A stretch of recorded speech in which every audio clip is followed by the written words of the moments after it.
Welcome back to Teshkid FX for another price prediction update, and in this video I'll be giving you a price prediction update on Quant, whose current price stands at the $122.5 mark, and here on TradingView the market is down by 0.01%. and in this video I want to give you the short-term and the long-term scenarios that I'm expecting to play out, basing my analysis on the Elliot structures and the Fibonacci's, and allow me to kickstart the video here on the daily chart by giving you a brief of what has been happening here on the Quant chart. Quant from the all-time high had been seeing no prices in this massive ABC corrective structure, which took us back to around the $40.1 mark, and after seeing that low we have been seeing a very nice bounce to the upper side in the formation of an Elliot wave structure, which is better seen here on the 4-hour chart, where you can see have this Elliot wave structure in blue, where that wave 5 made its peak at around the $229 mark, completing the formation of a higher Elliot wave count 1 to the upper side. And after seeing the formation of a higher Elliot wave count 1 to the upside, whatever we expect next is a bit of a corrective structure in the formation of a higher Elliot wave count 2, and once we see the formation of that corrective structure, then from there we can expect an impulsive movement to the upside in the formation of that wave 3, and there are chances that we might not have seen the low for this higher Elliot wave count 2, which is right here at around the $94.4 mark, and that is what is going to give me my short-term scenarios. And here on the 4-hour chart you can see we have formed a chart pattern that is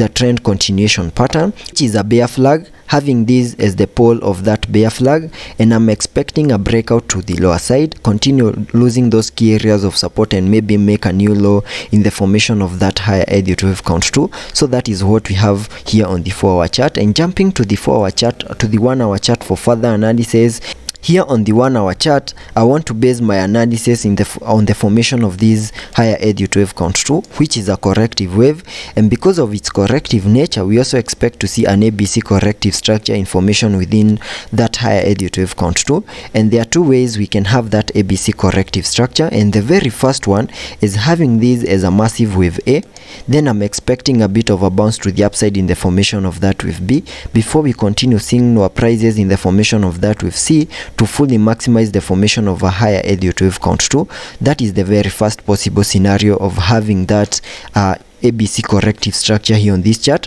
and sketching out a minimum target area to the upside in the formation of this wave B by connecting the Fibonacci's from the low of the first wave, that is the wave A, connecting the Fibonacci's from the wave A to the low of that wave A. That gives me a minimum retracement area between the fib level 0.618 and the fib level 0.382, which perfectly lies between the $176.7 mark and the $144.7 mark, and that is the minimum that I will expect that wave B to the upside to do. And once we see the formation of that wave B, then we can expect an impulsive movement to the lower side in the formation of that wave C to fully maximize the formation of that higher Elliot wave count 2. And the other possible scenario of having this ABC corrective structure is having this as a wave A, though it's very short. Then that is our wave B. Then whatever we are seeing over here is a straight sell-off to the lower side in the formation of that wave C, and that means there are chances that we saw the low for that higher Elliot wave count 2 at around the $94.4 mark, but we still have room for us to make a new low here on the Quant chart, and we have a chart pattern that is supporting that movement to the lower side, making a new low, which is a head and shoulders pattern. And if I draw it out, we can have this as the left shoulder of that head and shoulders pattern. Then we have seen the head, then the neckline,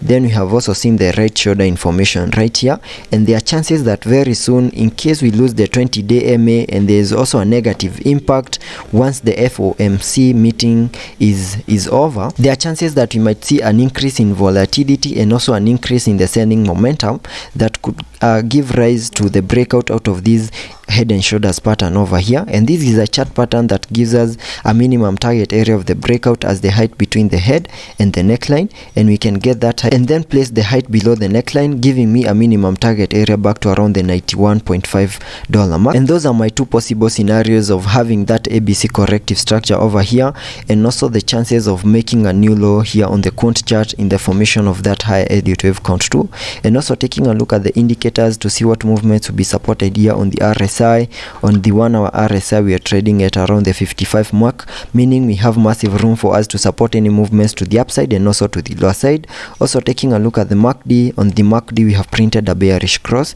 and that would mean lower prices are coming our way. So let's be patient and see how that plays out, and I'll keep you updated.